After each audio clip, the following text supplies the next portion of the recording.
आप सबको जय मसीह की। आज का वचन व्यवस्था विवरण अध्याय 1। जो बातें मूसा ने यरदन के पार जंगल में अर्थात सूप के सामने के अराबा में और पारान और तुपेल के बीच और लाबान हसेरोत और दीजाहाब में सारे इसराइलियों से कही, वे ये हैं। होरेब से कादेश बरने तक सेर पहाड़ का मार्ग 11 दिन का है। 40वें वर्ष के 11वें महीने के पहले दिन को जो कुछ यहोवा ने मूसा को इसराइलियों से कहने की आज्ञा दी थी, उसके अनुसार मूसा उनसे ये बातें कहने लगा। अर्थात जब मूसा ने एमोरियों के राजा हेशबोनवासी सीहोन और बाशान के राजा अस्तारोतवासी ओग को एद्रेई में मार डाला, उसके बाद यरदन के पार मोआब देश में वह व्यवस्था का विवरण यूँ कहने लगा। हमारे परमेश्वर यहोवा ने होरेब के पास हमसे कहा था, तुम लोगों को इस पहाड़ के पास रहते हुए बहुत दिन हो गए हैं, इसलिए अब यहाँ से कूच करो और एमोरियों के पहाड़ी देश को, और क्या अराबा में, क्या पहाड़ों में, क्या नीचे के देश में, क्या दक्षिण देश में, क्या समुद्र के किनारे जितने लोग एमोरियों के पास रहते हैं उनके देश को, अर्थात लबानोन पर्वत तक और परात नामक महानद तक रहने वाले कनानियों के देश को भी चले जाओ। सुनो, मैं उस देश को तुम्हारे सामने किए देता हूँ, जिस देश के विषय यहोवा ने अब्राहम, इसहाक और याकूब तुम्हारे पितरों से शपथ खाकर कहा था कि मैं इसे तुमको और तुम्हारे बाप दादों को, तुम्हारे वंश को दूंगा। उसको अब जाकर अपने अधिकार में कर लो।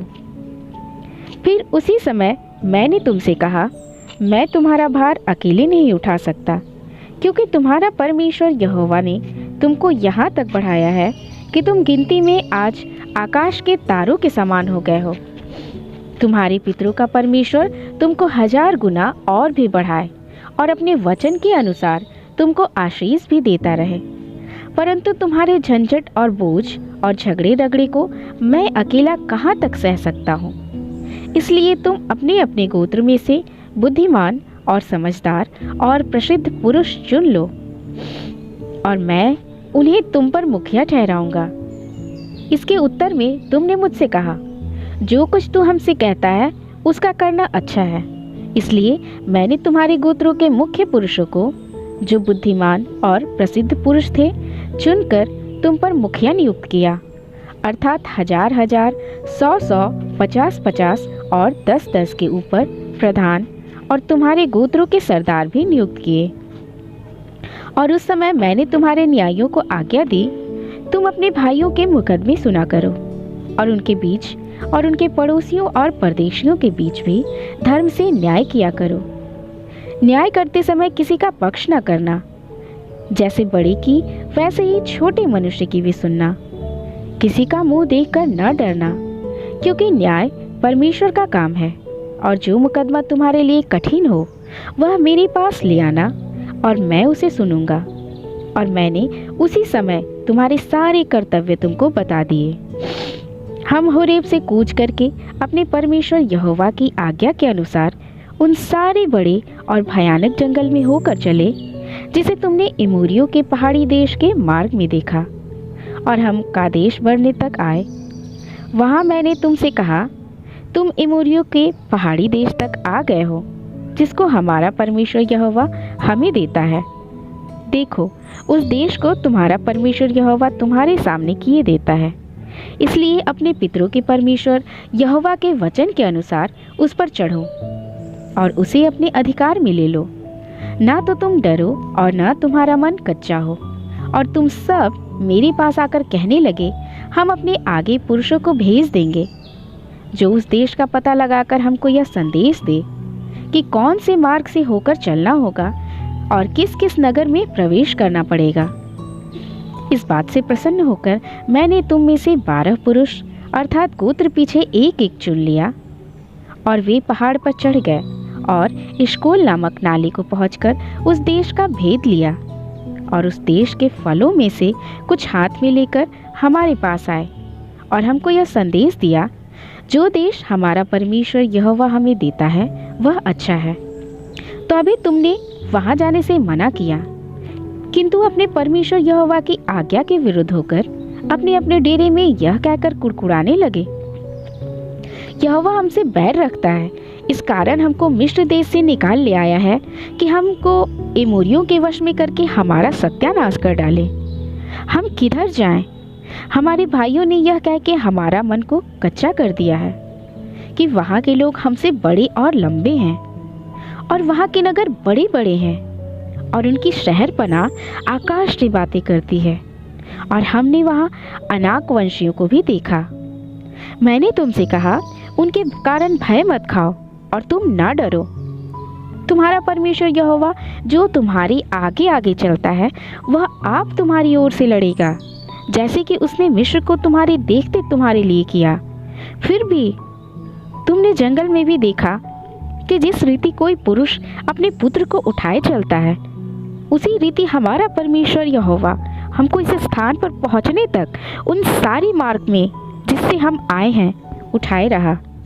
इस बात पर भी तुमने अपने उस परमेश्वर यहोवा पर विश्वास नहीं किया, जो तुम्हारे आगे आगे इसलिए चलता रहा कि डेरे डालने का स्थान तुम्हारे लिए ढूंढे, और रात को आग में और दिन को बादल में प्रकट होकर चला, ताकि तुमको वह मार्ग दिखाए जिससे तुम चलो।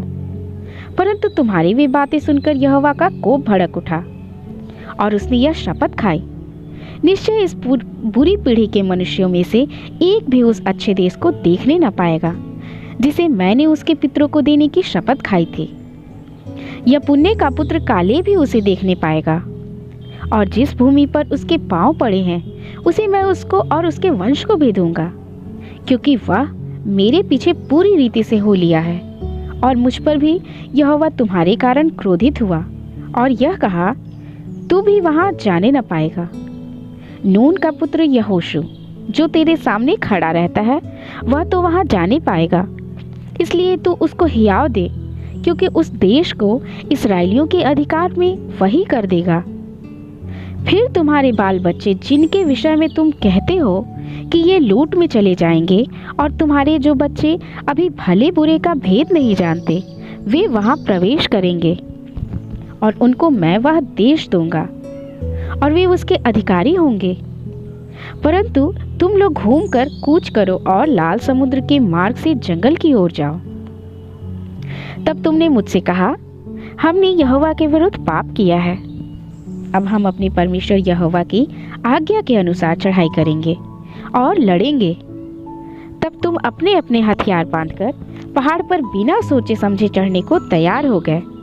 तब यहोवा ने मुझसे कहा, उनसे कह दे कि तुम मत चढ़ो और न लड़ो, क्योंकि मैं तुम्हारे मध्य में नहीं हूँ। कहीं ऐसा न हो कि तुम अपने शत्रुओं से हार जाओ।